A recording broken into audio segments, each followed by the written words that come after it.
Mesdames, Messieurs, merci de votre présence. Avant de répondre à vos questions, je voudrais faire une déclaration. J'ai commencé à militer à l'âge de 13 ans contre le racisme et contre l'extrême droite. J'ai été responsable syndicale puis associative pendant 10 ans. J'ai été secrétaire nationale du Parti socialiste chargée de la sécurité et j'ai contribué avec d'autres à faire évoluer la doctrine de la gauche sur ce sujet. J'ai été une dirigeante du courant la gauche socialiste. J'ai soutenu Ségolène Royal lors de la primaire de 2006, dans la campagne présidentielle de 2007, lors du congrès de Reims, dans la primaire de 2011. J'ai été une des porte-paroles de François Hollande pendant la campagne présidentielle.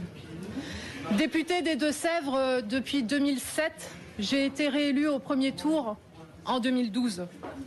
J'ai été nommée ministre déléguée auprès de Christiane Taubira, puis Jean-Marc Ayrault m'a proposé de devenir ministre de plein exercice chargé de l'écologie, du développement durable et de l'énergie. Pendant toutes ces années, je n'ai jamais été prise en défaut de loyauté envers mon camp. Et notamment dans la période la plus récente, où j'avais en charge des sujets tels que la sûreté nucléaire, les risques technologiques ou le prix de l'énergie et bien d'autres dossiers particulièrement exposés. Je n'ai jamais commis la moindre bourde ou fait le moindre couac. J'ai le sens de l'État et le sens des responsabilités.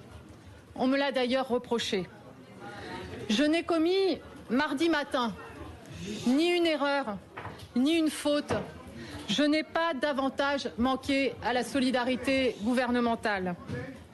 Je me suis parfaitement conformée à la charte de déontologie que j'ai signée lors du premier Conseil des ministres du nouveau quinquennat.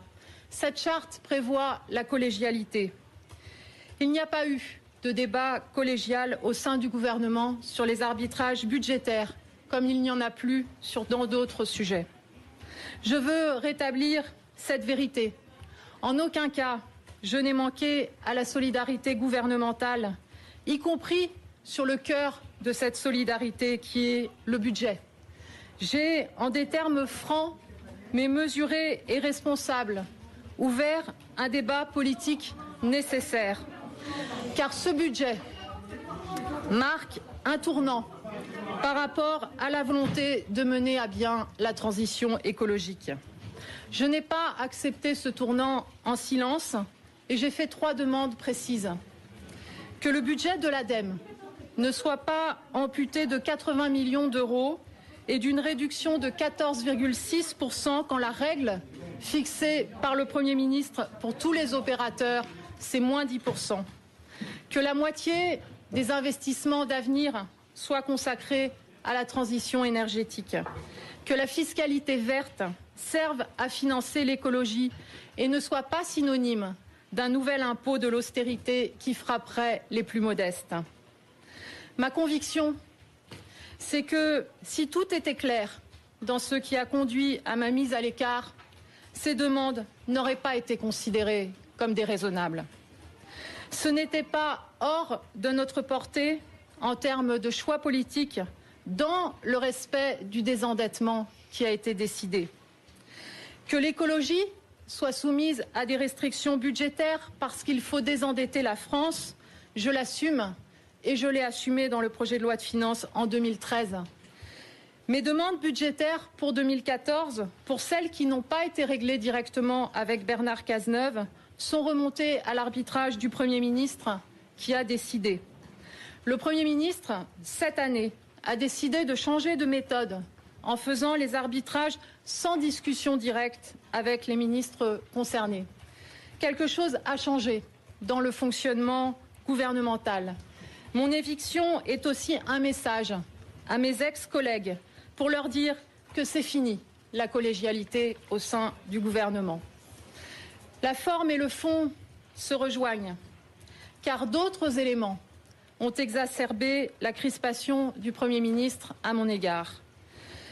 Parce que je suis fidèle à nos engagements et à mes convictions depuis plusieurs mois. Certaines puissances économiques n'acceptaient pas le niveau d'ambition que je fixais pour la transition énergétique.